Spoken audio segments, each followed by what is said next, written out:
Assalamualaikum warahmatullahi wabarakatuh.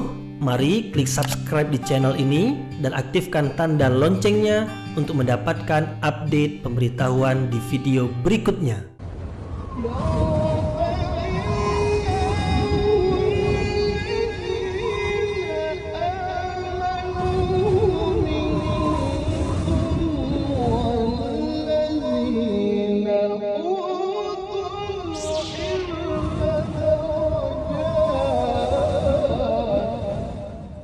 A'udzu billahi minasyaitonir rajim. Bismillahirrahmanirrahim. Assalamualaikum warahmatullahi wabarakatuh. Alhamdulillahirabbil alamin wa bihi nasta'inu ala umurid dunya waddin. Nasta'inuhu wa nastaghfiruh wa na'udzu billahi min shururi anfusina wa min sayyiati a'malina. فمن يهده الله فلا مضل له ومن يضلله فلا هادي له أشهد أن لا إله إلا الله وحده لا شريك له وأشهد أن محمدا عبده ورسوله لا نبي بعده أما بعد. Kita bersyukur kepada Allah Subhanahu wa taala yang masih melimpahkan rahmat dan nikmat-Nya. Kita bersyukur dengan mengucapkan Alhamdulillahirabbil alamin. Tidak lupa pula bersalawat kepada Rasulullah dengan mengucapkan Allahumma salli ala sayyidina Muhammad wa ala ali sayyidina Muhammad. Dan bersalam kepada Rasulullah dengan mengucapkan Assalamu alayka ya Rasulullah. Alhamdulillah, kita dapat kembali meneruskan pengajian tafsir ayat-ayat suci Al-Quran yang insyaAllah kita akan teruskan kepada ayat yang ke-127, 128 dan 129 dari surah Ali Imran, yaitu masih lagi berkaitan dengan perang. Ayat-ayat ini berkaitan dengan perang Badar sebagai pemberitahuan dari sisi Allah Subhanahu wa taala tentang bantuan yang istimewa, pertolongan yang luar biasa yang telah Allah berikan kepada hamba-hambanya yang beriman, yang bersabar dan bertakwa di medan perang, yaitu berupa penurunan malaikat yang jumlahnya 1000 malaikat. Nah, pemberitahuan tentang kemenangan di perang Badar adalah disampaikan oleh Rasulullah SAW kepada pasukan Islam di Uhud supaya mereka hendaknya juga memiliki keadaan seperti ketika di perang Badar. Nah, apabila di perang Badar musuh mereka 1000, Allah menurunkan 1000 malaikat, maka apabila musuh mereka di Uhud 3000, Allah akan menurunkan malaikat 3000. Bahkan apabila mereka terus bersabar dan bertakwa, kemudian musuh datang bertambah, maka Allah pun juga akan mendatangkan tambahan, tidak hanya 3000 tetapi 5000 malaikat yang memiliki tanda. Jadi Allah Subhanahu wa taala adalah yang senantiasa menguasai keadaan, baik itu keadaan orang-orang beriman dengan memberikan balasan kebaikan kepada mereka, yaitu berupa bantuan yang istimewa, yaitu berupa penurunan malaikat dari langit. Ataupun Allah juga menguasai keadaan orang-orang kafir, yang mana mereka dengan dalam waktu yang sama dengan bantuan dari Allah kepada orang-orang beriman, maka mereka menjadi lemah, kemudian dikalahkan. Kemudian tentang kekalahan mereka di perang Badar, Allah sebutkan dalam ayat-ayat yang kita akan pelajari ini, yaitu ada di antara mereka yang dibunuh, ada di antara mereka yang selamat dari pembunuhan tetapi menjadi hina sebab dapat dikalahkan oleh oleh umat Islam yang jumlahnya sedikit dan peralatan perangnya pun seadanya. Kemudian juga apa yang mereka inginkan tidak tercapai. Mereka ingin mengalahkan umat Islam dan menguasai kota Madinah, tetapi keinginan mereka itu tidak tercapai. Apa sebab? Sebab Allah menguasai mereka, menguasai orang-orang kafir itu. Nah, ayat-ayat yang akan kita pelajari ini adalah lebih khusus menerangkan tentang Allah yang menguasai orang-orang kafir. Bukti Allah menguasai mereka, di antara mereka terbunuh. Nah, terbunuhnya musuh memang dengan usaha dari pasukan umat Islam, tetapi sebenarnya adalah dengan izin dan kehendak Allah. Apabila Allah izinkan, Allah kehendaki, maka musuh pun terbunuh. Jadi pada hakikat sebenarnya yang menguasai musuh itu, pada hakikat yang sebenarnya yang menguasai musuh itu adalah Allah Subhanahu wa taala. Maka dalam pengajian sebelum ini, umat Islam itu hanya berusaha dengan berperang. Tetapi sebenarnya yang menentukan usaha tersebut adalah bukan umat Islam, tetapi Allah Subhanahu wa taala. Jadi sebelum ini ada judul usaha dan hasil. Nah, kita hanya berusaha, hasilnya adalah Allah yang menentukan. Nah, terbunuhnya musuh itu adalah ketentuan Allah Subhanahu wa taala. Jadi Allah lah yang menguasai orang-orang kafir. Di antara mereka ada yang terbunuh dengan izin Allah, di antara mereka ada yang selamat, dan yang selamat itu pun juga dengan izin Allah. Ada hikmah di sebaliknya mereka terselamat, yaitu sebahagian mereka yang terselamat itu memeluk Islam setelah perang Uhud, setelah perang Badar. Nah, sebahagian mereka ada yang tetap dalam kekufuran, maka Allah pun tetapkan azab dan siksaan ke atas mereka di dunia ini dan di akhirat nanti. Jadi ayat-ayat yang akan kita pelajari ini lebih khusus menerangkan tentang Allah yang menguasai orang-orang kafir. Sebelum ini Allah yang menguasai orang-orang beriman, yaitu Allah kuasai keadaan orang beriman sehingga orang beriman gembira.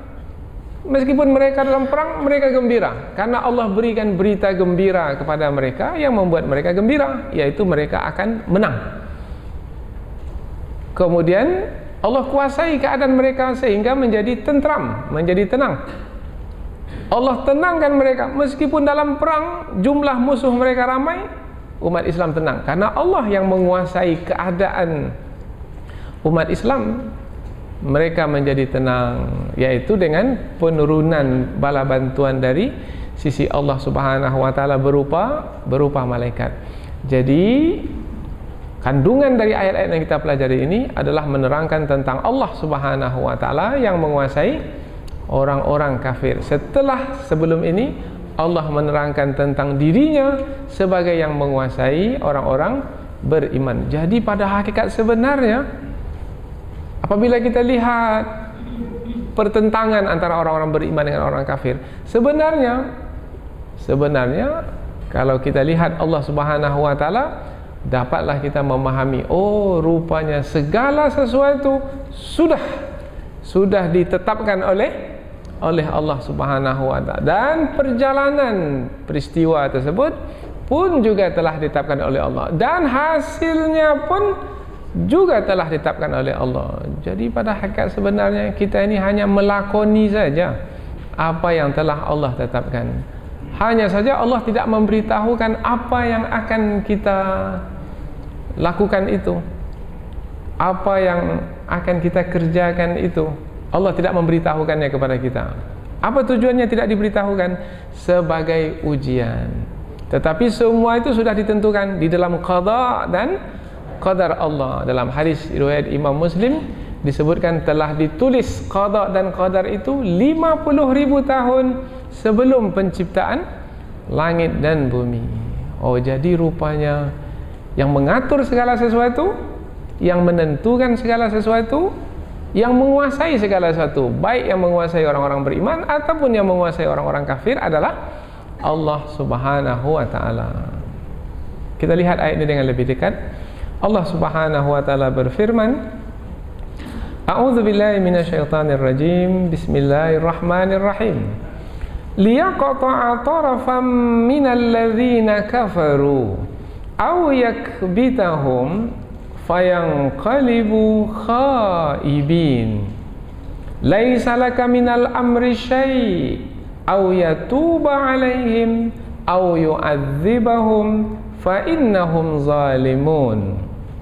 Walillahi ma fis samawati wa ma fil ard yaghfiru liman yasha'u wa yu'adzibu man yasha' wallahu ghafurur rahim. Allah berfirman, liyaqta'a, untuk membinasakan. Nanti kita akan terangkan dalam tafsirannya.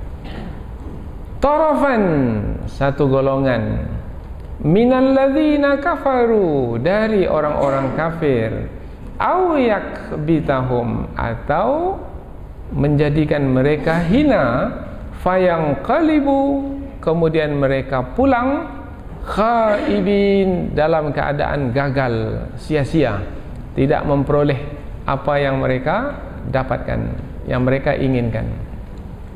Mereka pulang karena yang dimaksud adalah kafir Quraisy, maka mereka pulang ke Mekah.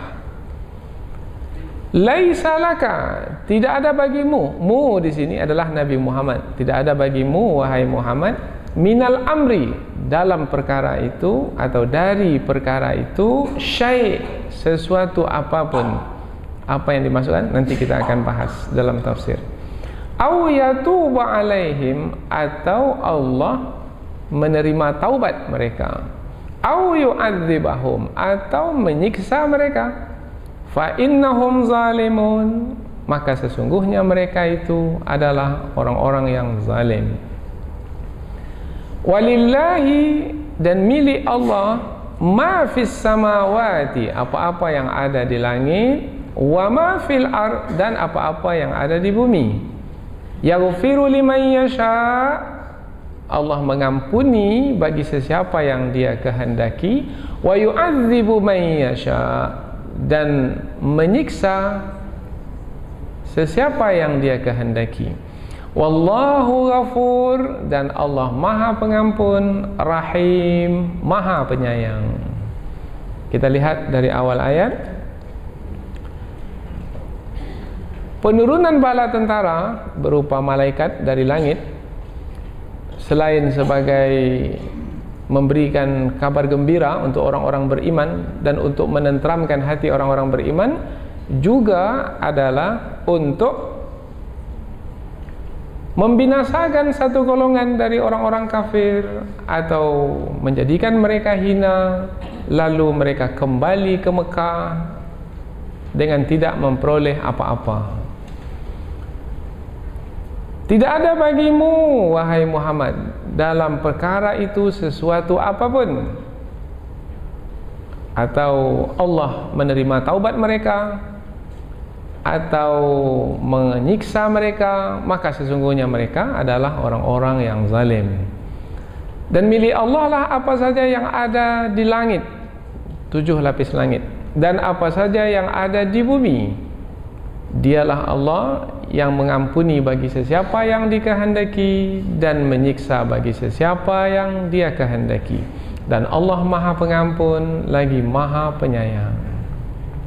Jadi ayat ini masih lagi lanjutan ayat yang sebelumnya yang menerangkan tentang hikmah dari bantuan yang Allah turunkan, yaitu hikmahnya kepada orang-orang beriman diberi berita gembira dan ketentraman hati.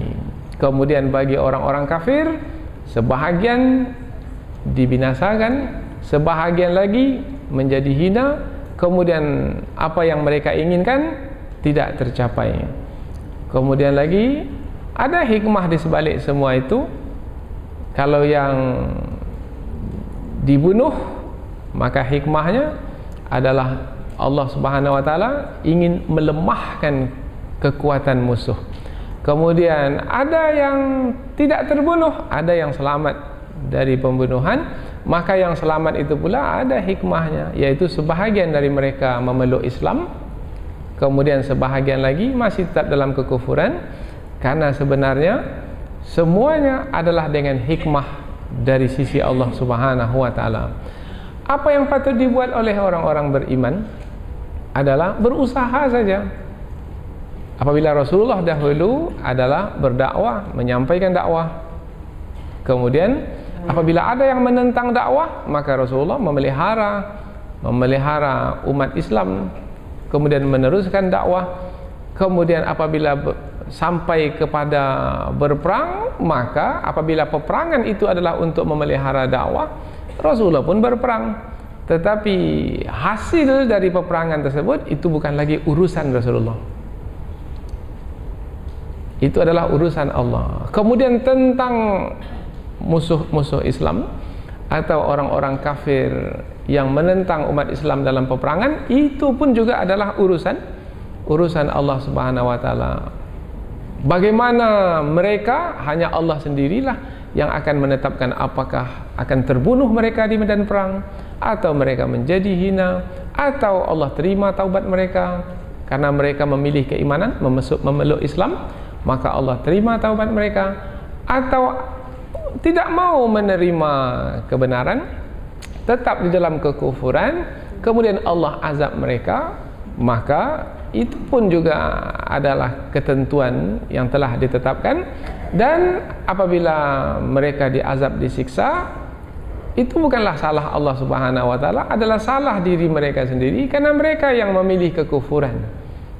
Mereka telah menganiaya diri mereka, yaitu dengan memilih kekufuran, padahal sebenarnya mereka mampu untuk memilih keimanan, kebenaran, tetapi mereka pilih juga kebatilan, kekufuran.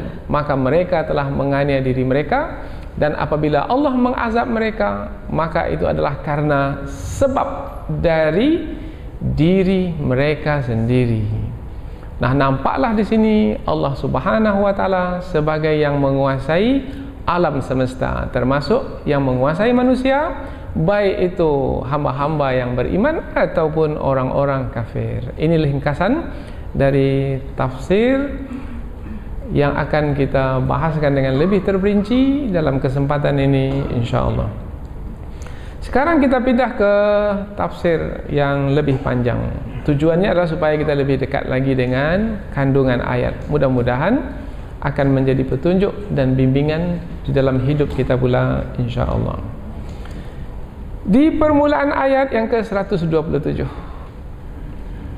Allah menyebutkan liyaqta'a tarafam minal ladzina kafaru, untuk membinasakan segolongan dari orang-orang kafir. Untuk membinasakan, tiba-tiba saja ada kata untuk membinasakan, bermakna ayat ini adalah lanjutan dari ayat yang sebelumnya. Untuk membinasakan segolongan orang-orang yang kafir. Kaitannya dengan apa? Kaitannya adalah dengan pertolongan Allah di perang Badar, yaitu berupa penurunan malaikat. Untuk apa penurunan malaikat tersebut? Untuk apa? Tadi sudah kita terangkan, untuk memenangkan orang-orang beriman dan mengalahkan orang-orang kafir. Oh, bermakna ayat ini adalah lanjutan dari ayat yang sebelumnya. Nah, kalau lanjutan dari ayat sebelumnya, mestinya ada waw di pangkal ayat itu, ada kata dan di pangkal ayat, yaitu waliyaqta'a tarafam minal ladzina kafaru. Tetapi dalam ayat ini kita tidak jumpa pula perkataan waw, waliyaqta'a. Maka ulama tafsir mengatakan sebenarnya ada perkataan wa di situ, ada perkataan dan di situ, dan boleh disembunyikan perkataan dan itu apabila maknanya itu dirasakan. Kalau terasa makna ada wa di situ, maka boleh disembunyikan. Contohnya kita mengambil pekerja, maka kita ambil pekerja. Untuk apa kita mengambil pekerja? Untuk membantu kita, umpamanya, untuk meringankan kerja kita, membantu anak-anak kita, umpamanya. kita dan anak-anak kita. Maka kita pun mengatakan kami mengambil pembantu untuk, ini ada kata untuk membantu kami, membantu anak-anak kami. Nah, tak ada kata dan. Sebenarnya di situ ada kata dan. Kami ambil pembantu untuk membantu kami dan untuk membantu anak-anak kami. Tapi kata dan itu boleh dihilangkan. Kami mengambil pembantu untuk membantu kami, untuk membantu anak-anak kami. Ada tak terasa dan di situ? Ada. Boleh dihilangkan? Boleh. Kalau sudah terasa, boleh dihilangkan. Nah, disinilah tingginya ayat Al-Quran, yaitu tidak membazir. Tidak membazir maknanya kalau memang sudah terasa dan bisa dihilangkan, hilangkan. Nah, dengan menghilangkan itu, maka perkataan itu menjadi padat.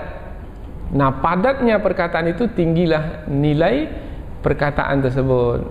Nah, itulah dia di antara kehebatan Al-Quran, yaitu kata-kata yang memang bisa disembunyikan, disembunyikan. Apa tujuannya? Supaya kata-kata itu menjadi lebih padat. Semakin padat kata-kata, maka semakin hebat atau semakin tinggi kedudukan perkataan tersebut. Dan ini yang berfirman adalah Allah Subhanahu wa taala. Maka orang-orang Arab tidak mampu mendatangkan Al-Quran, tak mampu mendatangkan seperti Al-Quran, meskipun mereka adalah orang-orang Arab yang berbahasa Arab, yang pakar dalam sastra Arab, tapi mereka tidak mampu untuk mendatangkan yang seumpama dengan Al-Quran sampai hari ini. Dan itu ditantang di dalam Al-Quran. Wa in kuntum fi raibin mimma nazzalna ala abdina fa'tu bi suratin min mithli. Kalau kamu ragu terhadap apa-apa yang kami turunkan kepada hamba kami, datangkan yang seumpama dengannya, meskipun satu surah yang pendek saja. Inna a'tainakal kautsar umpamanya. Coba datangkan. Sampai hari ini tak ada yang mampu mendatangkan. Ini kehebatan bahasa Al-Quran. Nah, tanpa melalui tafsir kita tak nampak kehebatannya itu. Seperti tanpa tafsir kita langsung saja untuk membinasakan satu golongan dari orang-orang kafir. Padahal sebenarnya sebelum untuk membinasakan itu ada kata dan untuk membinasakan. Mengapa ada kata dan? Sebab dia lanjutan dari ayat sebelumnya. Ayat sebelumnya untuk orang-orang beriman. Ayat ini pula untuk orang-orang kafir. Tapi untuk orang kafir liyaqta'a, untuk membinasakan atau menghancurkan satu golongan dari orang-orang kafir, yaitu dengan terbunuhnya mereka di medan perang. Berapa yang terbunuh di perang Badar? Dikatakan 70 orang terbunuh dari kalangan orang-orang kafir. 70 bukan sedikit. Dan itu membuat mereka menjadi goyah. Maka mereka lari. Kalau telah terbunuh 30 orang, maka mereka pun lari pulang kembali ke Mekah. Itu sebabnya tahun berikutnya mereka datang kembali dengan pasukan yang lebih banyak, 3.000. Kalau sebelumnya 1.000, pada tahun berikutnya itulah dia perang Uhud dengan jumlah 3.000. Ini ayat ini masih lagi menerangkan tentang perang Badar. Sebenarnya kata yaqta, liyaqta, yaqta itu sebenarnya maknanya memotong atau memutus. Kalau disebut memotong bermakna terpisah. Nah, apa makna terpisah ini? Sebenarnya yang dimaksud adalah membunuh. Karena pembunuhan itu juga, kalau dahulu berperang itu dengan pedang, maka terpotonglah. Apanya yang terpotong? Apanya yang terputus? Kepala dari badan, mati. Mengapa tidak digunakan saja liyaqtula umpamanya, untuk membunuh? Nah, digunakan kata liyaqta, memotong, untuk menampakkan kedahsyatan. Kedahsyatan apa yang terjadi ke atas orang-orang kafir, yaitu terpotong kepala dari badan. Tapi ada lagi makna yang lain dari kata yaqta ini, terpotong. Apa mereka yang terpotong? Kekuatan mereka terpotong. Apalagi apabila kita kaitkan dengan kata tarafan. Kata tarafan ini maknanya pinggir. Umpamanya tangan ini disebut tarfan, dari tubuh ini, pinggir. Apalagi kaki. Kaki ini torfan. Nah, kalau apa? Kalau pedang umpamanya, torofnya itu pinggirnya itu. Apa pinggirnya? Pinggirnya yaitu yang kita pegang itu. Yang kita pegang itu adalah torofnya atau ujungnya sekali. Itu adalah torof. Antara torof dengan torof, yaitu antara ujung dengan ujung, nanti ada tengah-tengahnya. Nah, tengah-tengah itu disebut wastun. Wastun. Kita ini mestilah tengah-tengah. Maka disebut juga umat Islam itu umat pertengahan, bukan ekstrim kanan, bukan ekstrim kiri. Nah, yang kanan kiri ujung-ujung itu disebut taraf. Nah, Allah Subhanahu wa taala dengan bantuan yang diturunkan di Badar itu adalah untuk memotong ujung-ujung. Jadi ujung-ujungnya aja 70 orang saja. Tadi jumlah yang berperang berapa? 1000. Yang terbunuh hanya 70. Tetapi dengan yang 70, meskipun hanya ujungnya saja, satu golongan saja dari 1000, tetapi sudah cukup untuk membuat mereka lari pulang. Jadi tidak menghabisi mereka, tidak. Allah tidak menghabisi mereka ke 1000-1000-nya dibunuh, tidak. Karena ramai dari yang ikut berperang di Badar dari kalangan musuh itu pada tahun-tahun berikutnya memeluk Islam, bahkan menjadi pejuang-pejuang Islam. Jadi hikmahnya adalah besar sekali, yaitu Allah tidak menghabisi semua musuh itu, tapi hanya satu golongan saja. Itu makna kata yaqta, yaitu terpotong. Apanya yang terpotong? Lehernya terpotong. Apanya yang terpotong? Kekuatannya terpotong, karena sudah dipotong 70 orang terbunuh. Apanya lagi yang terpotong? Nah, ulama tafsir menjelaskan, karena kata potongan ini mesti ditafsirkan, ini mesti diberikan penjelasan yang panjang. Yang terpotong adalah kekuatan. Kalau tadi kekuatan mereka besar, dipotong sedikit dengan perang Badar. Apalagi mereka yang terpotong? Yang terpotong adalah kekuasaan mereka. Kalau tadi mereka berkuasa hebat, terpotong kekuasaan sedikit sehingga menjadi lemah. Lihat, perkataan yaqta ini membawa makna mengurangi kekuatan musuh, tetapi digunakan kata memotong yang bisa difahami dengan banyak pemahaman. Liyaqta'a tarafan minal ladzina kafaru, untuk membinasakan atau menghancurkan satu golongan dari orang-orang kafir. Maknanya satu kumpulan dari orang-orang kafir, yaitu yang berjumlah 70 orang. Au yakbitahum, atau membuat mereka menjadi hina. Nah, atau membuat mereka menjadi hina di sini, yang tidak terbunuh itu menjadi hina. Di mana letak kehinaan mereka itu? Letak kehinaan mereka, jumlah mereka ramai 1000, tetapi tidak mampu untuk mengalahkan yang jumlahnya 313. Oh, itu menghina kan.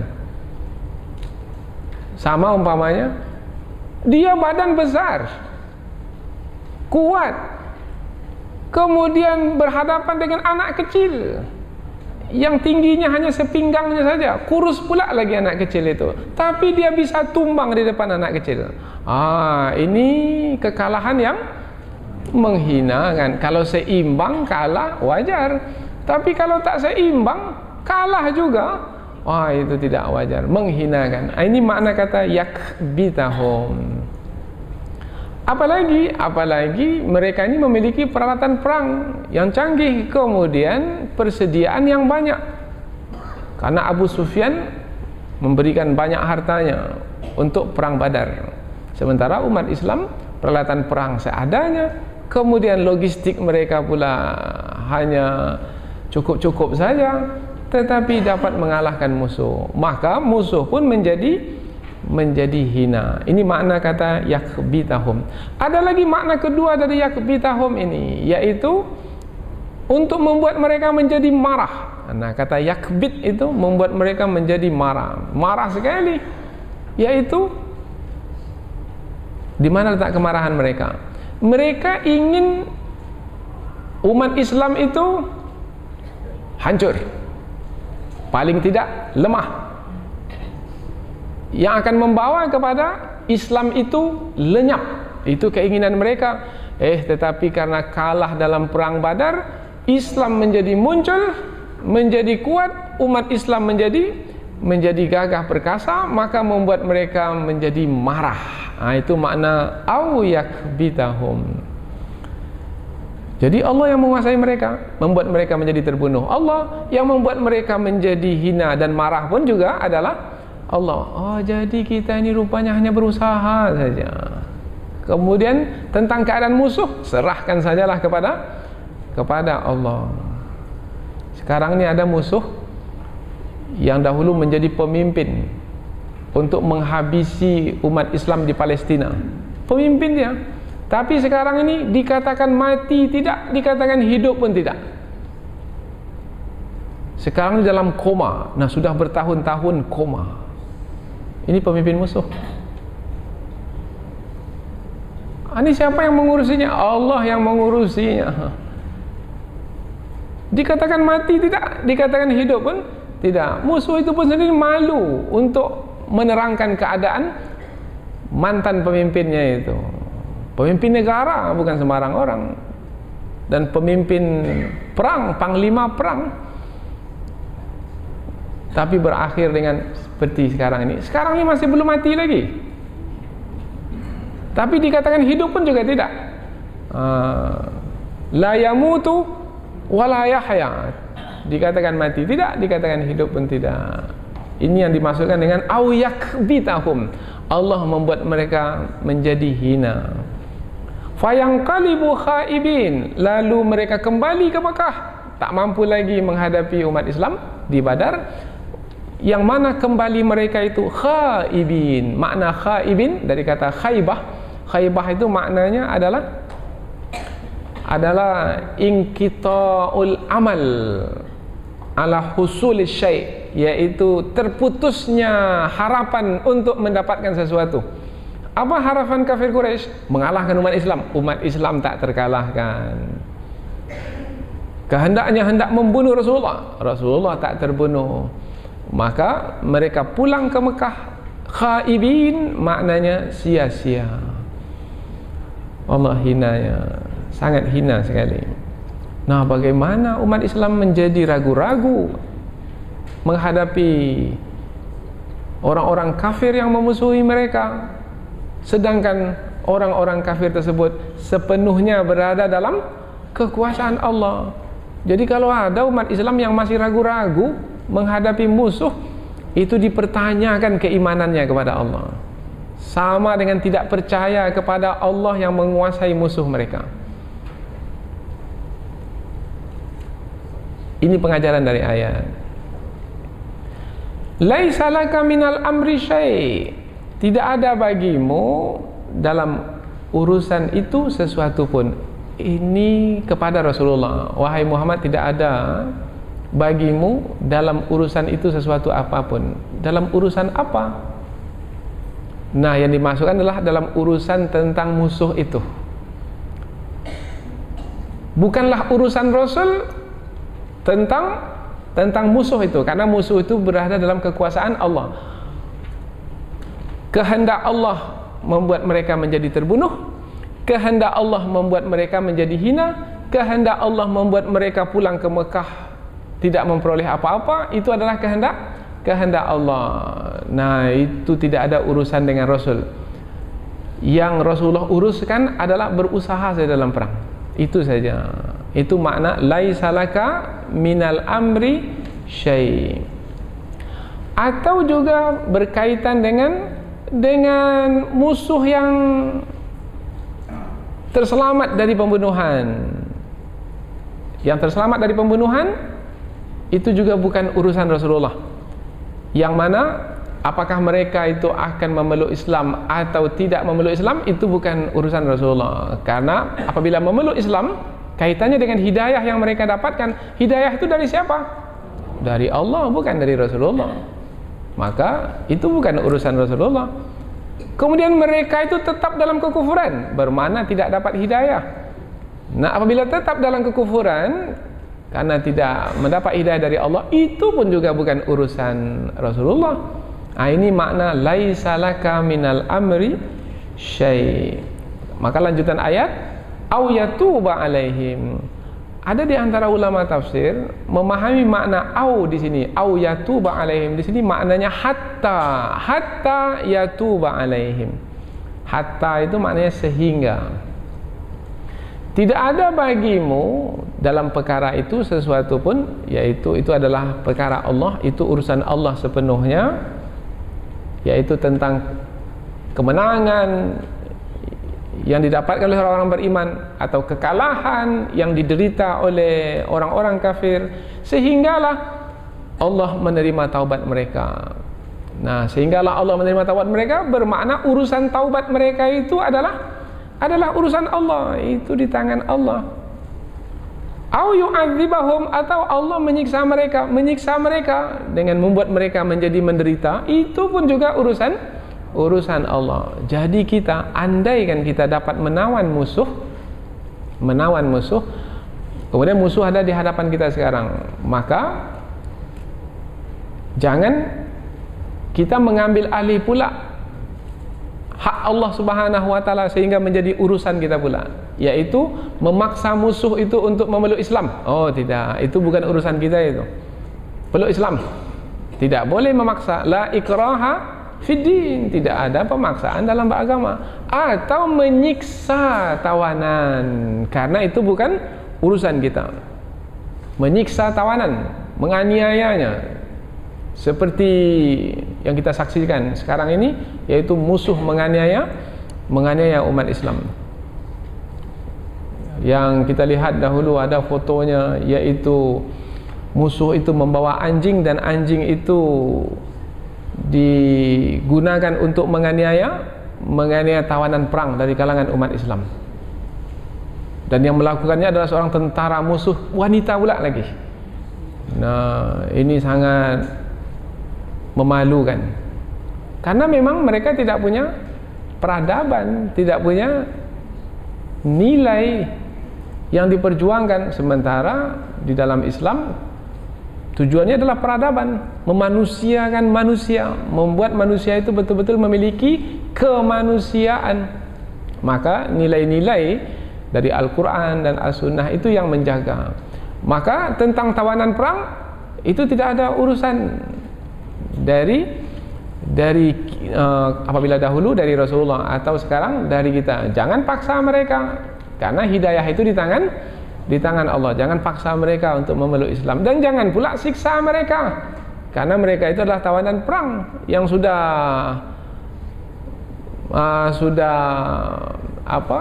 mengangkat tangan, menyerahkan diri.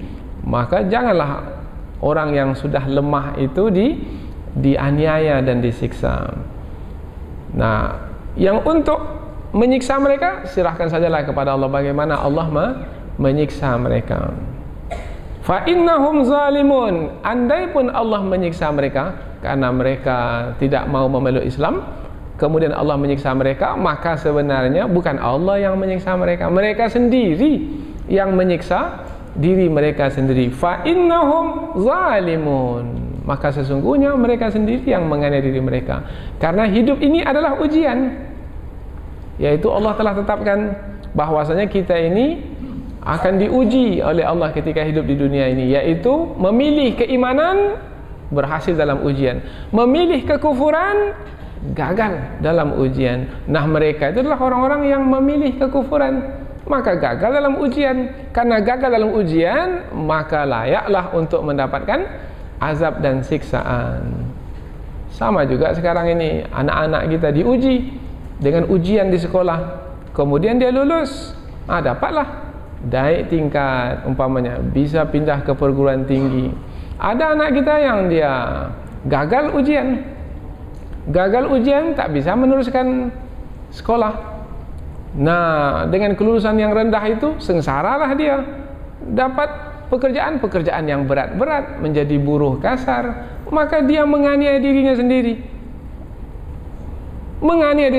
karena gagal dalam ujian. Jadi Allah yang menganiaya mereka? Tidak, mereka sendiri yang menganiaya diri mereka. Mengapa main-main dalam belajar? Mengapa malas dalam belajar? Nah, mengapa memilih kekufuran di dalam hidup? Nah, inilah dia kandungan ayat. Pada ayat yang berikutnya menerangkan lebih jelas lagi tentang Allah yang menguasai orang-orang kafir. Bukan hanya orang-orang kafir, alam semesta ini pun Allah kuasai. Maka Allah pun menyebut secara umum, walillahi ma fis samawati wa ma fil ard. Dan milik Allah lah apa yang ada di langit dan apa yang ada di bumi. Kalau disebut milik, walillahi, lam ini lamut tamlik, lam pemilikan, milik. Apa saja yang ada di langit, milik Allah. Kalau disebut milik, maknanya menguasai. Apabila kita memiliki sesuatu, maka kita akan menguasainya. Umpamanya kita memiliki rumah, maka kita akan menguasai rumah kita. Kita mau jual, boleh? Boleh, karena milik kita. Kita mau robohkan, boleh? Boleh, karena milik kita. Maka apabila kita memiliki, kita berkuasa ke atas yang kita miliki. Tapi kalau kita hanya menyewa saja di rumah itu, boleh kita menjual rumah yang kita sewa? Tidak, sebab kita tidak memilikinya. Jadi makna memiliki, menguasai. Apabila apa yang ada di langit, apa yang ada di bumi adalah milik Allah, maka Allah menguasainya. Allah membiarkan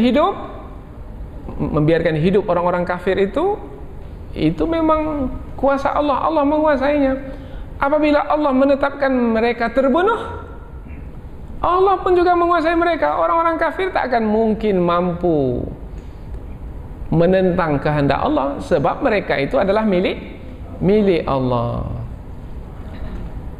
Maka sepatutnya kalau mereka menyadari bahwasanya mereka milik Allah, maka tunduk dan patuhlah kepada yang memiliki kita. Apabila yang memiliki kita menghendaki kita beriman. Tetapi orang kafir ini enggan untuk mematuhi pemiliknya. Allah memerintahkan mereka untuk beriman, mereka pula memilih kekufuran. Allah memerintahkan mereka untuk membantu orang-orang beriman, malah mereka pula memerangi orang-orang beriman. Padahal Allah menguasai mereka. Nah, semestinya mereka menyadari diri mereka. Tapi mereka pun tidak sadar-sadar. Ada yang sadar. Nah, yang sadar itu memeluk Islam. Nah, yang memeluk Islam itu Allah ampuni. Yaghfiru liman yasha. Allah berikan ampunan bagi siapa yang dikehendaki. Siapa yang dikehendaki? Yang memeluk Islam dari kalangan orang-orang kafir yang sebelumnya telah memusuhi umat Islam dalam perang Badar. Wa yu'adzibu man yasha. Dan Allah akan menyiksa sesiapa yang dikehendaki. Siapa yang akan disiksa?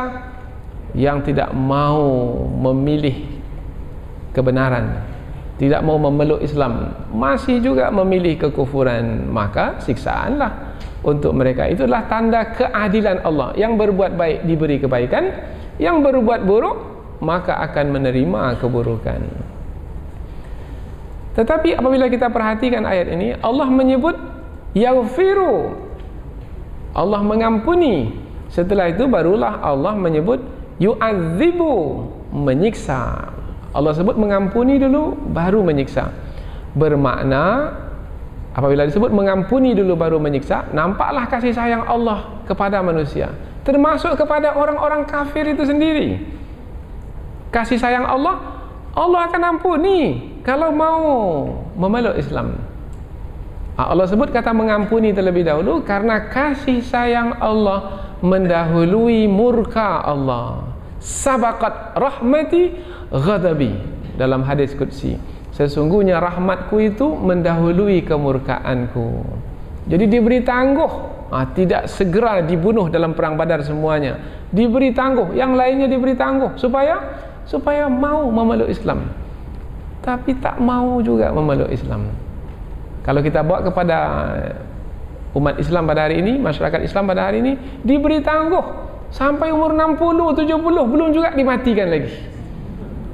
Nah, harap-harap maulah menjalankan agama Islam karena mengaku beragama Islam tapi tak menjalankan agama Islam, diberi tangguh sampai umur 80 pun juga belum mati lagi. Sudah banyak bonusnya itu. Karena kasih sayang Allah mendahului murkanya. Tetapi yang diberi tangguh ini, yang diberi tempoh ini tak sadar-sadar pula. Sudah dibuat peringatan, bermacam-macam peringatan dari luar dirinya, dari dalam dirinya, dari luar dirinya. Apa dari luar dirinya? Air sajalah, air dari langit ke bumi dengan banjir, sudah. Air dari laut ke bumi pun juga sudah, tsunami umpamanya. Air yang dari bumi itu sendiri keluar, lumpur panas pun juga sudah. Apa lagi? Air yang tergenang tak habis-habis dan menenggelamkan mereka pun juga sudah. Peringatan-peringatan Allah. Ini semua yang berkuasa siapa? Nampak sekali yang menguasai air tersebut adalah Allah. Tapi tak sadar-sadar juga. Kemudian dari dalam diri mereka sendiri, dari dalam diri sendiri. Ini banyak contohnya ini. Darah yang ditinggikan, darah tinggi namanya. Kencing yang dimaniskan, kencing manis. Ya. Kemudian jantungnya yang berdenyut, kemudian ginjalnya yang sudah rusak, badannya yang mati sebelah, terlalu banyak untuk disebutkan. Matanya yang sudah kabur, kulitnya yang sudah kendur, ubannya yang sudah bertabur, giginya yang sudah banyak gugur. Itu dari dalam dirinya sendiri.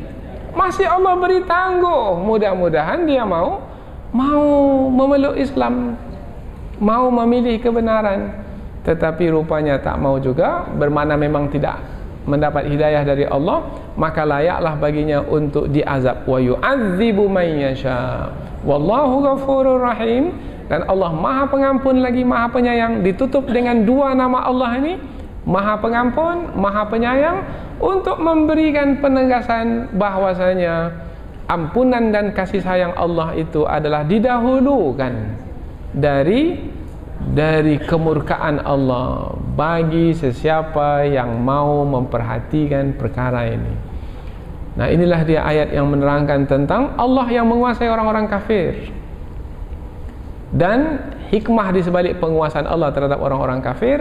Nah, apabila Allah yang menguasai orang kafir, bermakna ketika kita berhadapan dengan mereka, yang perlu kita buat hanyalah berusaha saja. Kalau orang-orang kafir itu tidak menentang kita, tidak memusuhi kita dalam perang, kita sampaikan dakwah kepada mereka.